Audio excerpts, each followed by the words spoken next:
I'm glad you're going to do this class with me. You know, recent research tells us that the best way to achieve overall fitness is to combine aerobic exercise with weight-bearing workouts, and of course stretching. Aerobics, as you know, strengthens your heart and lungs and burns lots of calories, including fat calories. Strength training, which is what we're about to do, increases the amount of muscle tissue you have. And that's important, because unlike fat, muscle tissue is active tissue, always at work, burning calories all through the day, even when you sleep. The more muscle you have, well, the stronger you are, obviously, but also the more calories you burn. So don't think you have to lose weight before you start building strength. No, muscles will help you lose weight. And if you happen to be someone who will always be large because that's your body type, it's important to be strong and fit as well, because the goal isn't to be skinny.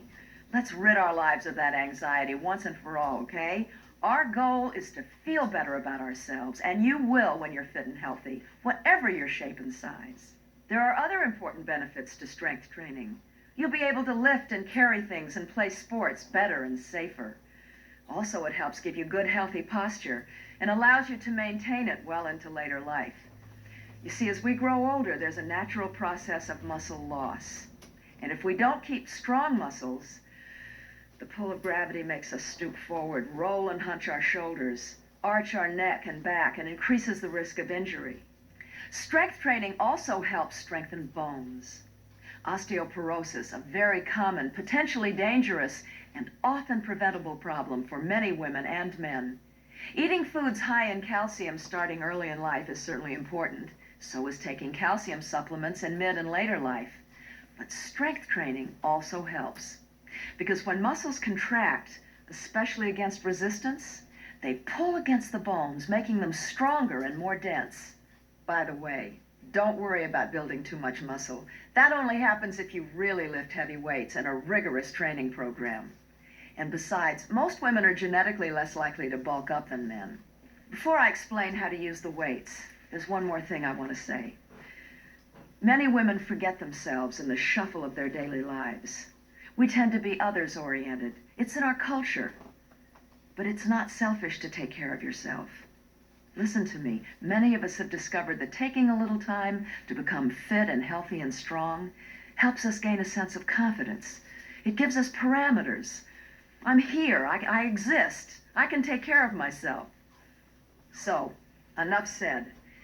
Here's how to use these two weight classes. Knowing your time constraints, I've worked with experts to keep them as short as possible while still giving you a workout that provides real results. And believe me, you will see and feel results. Each class lasts about 20 minutes or so and should be done twice a week. Each one works somewhat different muscle groups, so the classes should be alternated, since the muscles you use in one class generally need to rest a day before you work them again. That means you'll be doing a 20-minute weight workout 4 days a week. That leaves the rest of the time for aerobic exercise, stretching, and rest. My advice is to set a regular workout schedule for yourself, and then plan the rest of your day around that if you can. Personally, I like to work out early, get it out of the way. That gives me energy and clarity for the rest of the day. In the beginning, you might not know which weights to use for each exercise. I will make general recommendations, but the weight you choose should be just heavy enough so that your muscles feel temporarily tired by the last repetition. If you can't complete all the reps with good form, not having to jerk the weight up, for example, you should go to a lighter weight, or no weight at all. You've got 3, 5, and 8-pound hand weights. If the 3-pound pair is too heavy for some of the exercises, like lateral raises, fill 2 empty 16-ounce plastic bottles with water to make a 1-pound pair.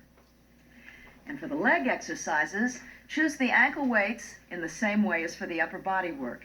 If the 2.5-pound weights are too heavy, don't use any weights to start with.